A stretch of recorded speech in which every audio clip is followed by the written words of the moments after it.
在内蒙古宁城县，一个村民的头被雷劈，尸体火化时又爆炸了。当地人都说他是秦桧转世，陈世美投胎，老天爷在惩罚他，天打五雷轰。家人请律师报警查明真相，结果却出乎预料，警察只说100年不遇，这到底是怎么回事？当时村里正在办丧事，可怪事却发生了。就当王殿阁的脚刚一迈进这户人家的大门时，原本晴朗的天空突然就乌云密布，那是狂风大雨，所有人心里那叫一个慌啊！怎么突然就变天了呢？这也怪不得村民们害怕，因为在当地呢有一个说法，如果说有死者的仇人上门，那么死者就会让仇人五雷轰顶，不得好死。那王殿阁和2位同行的村民心中咯噔一下，背后直发凉。但是来都来了，那总得烧点纸钱添几炷香吧。所以呢，王殿阁他们3个只能硬着头皮祭拜完死者，接着呢就要准备开始吃席了。不过按照当地风俗这动筷子前得先给死者敬一杯酒，让逝者入土为安。可这一次不一样当王殿阁3人刚拜下去时，天上响起了一连串的炸雷，只听到轰隆一声，村民们先是愣了几秒钟，然后是四散而逃。当时现场乱成了一锅粥，所有人是你推我，我挤你，全往外冲。为什么呀？难道村民们害怕打雷吗？朋友们，你们是绝对想不到，因为当时王殿阁愣是被雷给劈中了，而跟他一起祭拜的2个人呢，却啥事儿没有，只不过身上已经沾满了王殿阁的血。朋友们说说，看到雷下洞穿屋顶，这还把人的脑袋给劈了一个大窟窿，那满屋子红一片白一片的，这都不怕吗？闻讯而来的村干部看到一个大活人突然被雷给活活劈死了，所以一合计，这可一件大事儿别废话了，赶快报警吧。警察接到电话后急忙赶到了现场，可放眼一瞧，那也是有点懵就看王殿阁躺在地上，剩下的画面只能用惨不忍睹来形容。警察也感到莫名其妙，也搞不清到底发生了啥事儿。那警察说不出来，当地人可不少说于是各种猜疑。有人说王殿阁一定是生前做了什么坏事，得罪了死者，这才招来了雷劈之灾。还有更离谱的呢，说什么王殿阁上辈子是汉奸，是奸臣转世，所以这辈子要遭天谴，不得好死。咱们说人言可畏那这些话就像一把把锋利的刀，是狠狠地刺进王殿阁家人的心里，风言风语把他们逼得都不敢出门了。要是阴天打雷，他们甚至连觉都不敢睡，一家人坐在一起被吓得汗毛都立了起来。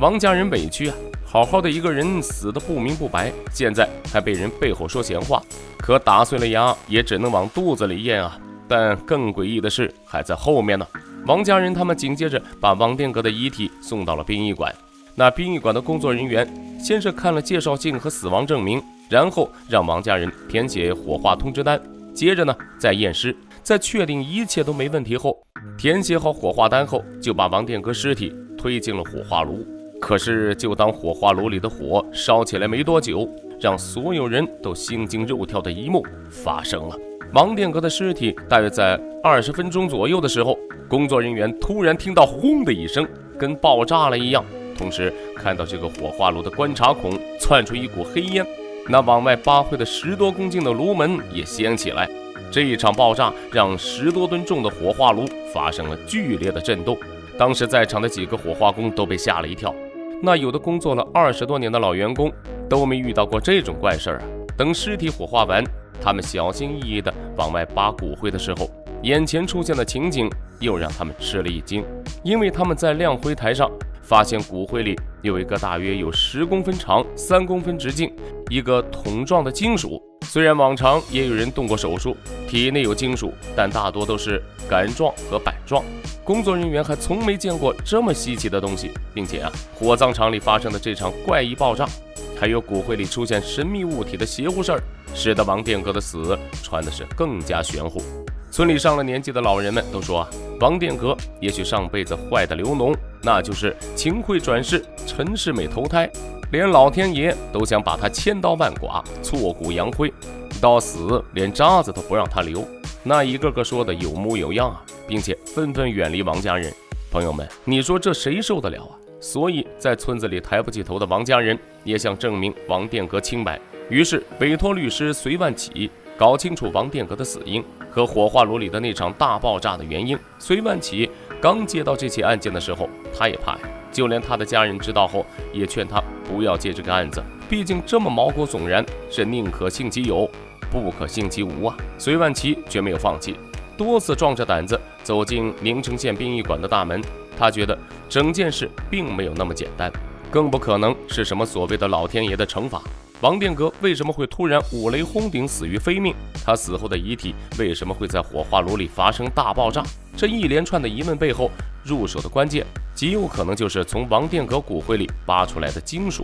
但令人万万没想到的是，殡仪馆的人居然告诉隋万起那个金属丢了。可隋万起没有放弃，他觉得是工作人员有意在隐瞒。谁说不是啊？毕竟在火葬场工作，人多多少少有点忌讳。再说了，当时王殿阁的尸体在火化炉里爆炸，这人人都知道啊，不是他们不配合，而是大家实在是不敢配合。后来有一位好奇的工作人员找到了隋万起，他就是那天也在现场的火化工张学军，亲手火化王殿阁的那位。他也对那个神秘的金属物体发生了兴趣。他就在想，为什么隋万起对这个事儿这么关心，又为什么要求看那个金属，是不是跟王殿阁有什么关系？当隋律师告诉张学军可以通过技术手段查明这个神秘金属物体的来源，甚至可以揭开王殿阁五雷轰底之谜后，张学军立刻给隋万起支招了。他说这个神秘的金属物体其实并没有被销毁，而是被火葬场的工作人员不知道随手丢哪儿了。要是想要找到这个金属的话，还需要公安局出面进行取证。于是呢，在隋万起的建议之下，王家人向当地公安机关报了案。接到报案之后，民警迅速赶到了殡仪馆，并且在经过一番调查后，他们得出一个初步结论：其实王殿阁并不是死于雷击，而是跟那个神秘的金属有关，很有可能是他杀。他杀？当时那么多人看着呢，就算有人蓄意谋杀王殿阁，又是怎么躲过那么多人的眼睛呢？而且突然袭来的阴风闪电和屋顶那个被击穿的大洞又怎么解释呢？经过警方调查呢，他们发现人缘还是挺不错的。王殿阁并没有跟别人结过仇，而且在警方仔细的搜索下，现场也没有发现任何凶器，所以谋杀不太可能啊。如果不是谋杀，那么王殿阁到底是怎么死的呢？看来真的得找到那个神秘金属才行。如果没有这个东西的话，所有人做的努力都将前功尽弃。于是警方立即要求殡仪馆交出这个神秘金属，而殡仪馆在接到警方的通知之后，马上发动所有职工开始地毯式搜寻，那把殡仪馆都翻了个底儿朝天。在经过一番苦苦的搜寻之后这个神秘的金属物体终于露出了真面目。而借此民警也最终找到了王殿阁死亡的原因。可结果却让人感到不可思议，就连民警自己都说了，像这样的案件不说千年不遇，那也得百年不遇因为民警们发现这个神秘的金属物体是一个圆柱形的筒子，一端比较粗，一端比较细，其中较粗的一端内侧还有一圈圈的细螺纹，这非常像是一枚炮弹，而且在这块金属的中间部位还刻有几个阿拉伯数字，仿佛是一种什么特殊的编码，所以民警推测它很有可能是某种军用炮弹的一部分。可是如果说这是一枚炮弹的话，它又怎么会跑进王殿阁的体内呢？很快鉴定专家得出了结论，原来这一块神秘的金属物体竟然是一枚人工防爆降雨的炮弹，当时就是它在火化炉的高温燃烧状态下发生了爆炸。那么这枚防爆炮弹又是怎么进入王殿阁体内的呢？朋友们，你们能猜到原因吗？经过公安民警的走访调查，最终查出了王殿阁的死因。当天之所以天气突然间发生变化，正是因为邻村的防爆炮点进行人工炮击降雨作业，那轰隆隆的村民们就误以为是打雷了。而当时呢，炮弹中出现了一枚哑弹。试想想，一个1斤多的金属炮弹以抛物线的方式加速下落，那力量可是相当大的。所以说呢，正巧击穿屋顶，又正巧击中了王殿阁的头，最后弹头呢就这么停在了王殿阁的肚子里。不过呢，它也没有爆炸，等到了火化的时候，因为高温，这才产生了爆炸。所以王殿阁的死因终于水落石出，他并非死于雷击，真正的凶手正是这枚防爆弹头。朋友们，你们猜到这样的结果了吗？所以没什么五雷轰顶，一切就是巧合造成的悲剧。既然如此，这枚弹头的主人宁城县气象局得对王殿阁的意外死亡负责吧。于是隋万起向当地气象局的负责人提出了索赔申请。最终气象局与王家人达成了一致的调解意见，由气象局支付8万元赔偿金。在随后的几天里，当地气象局的领导还专门到王殿阁家里登门道歉，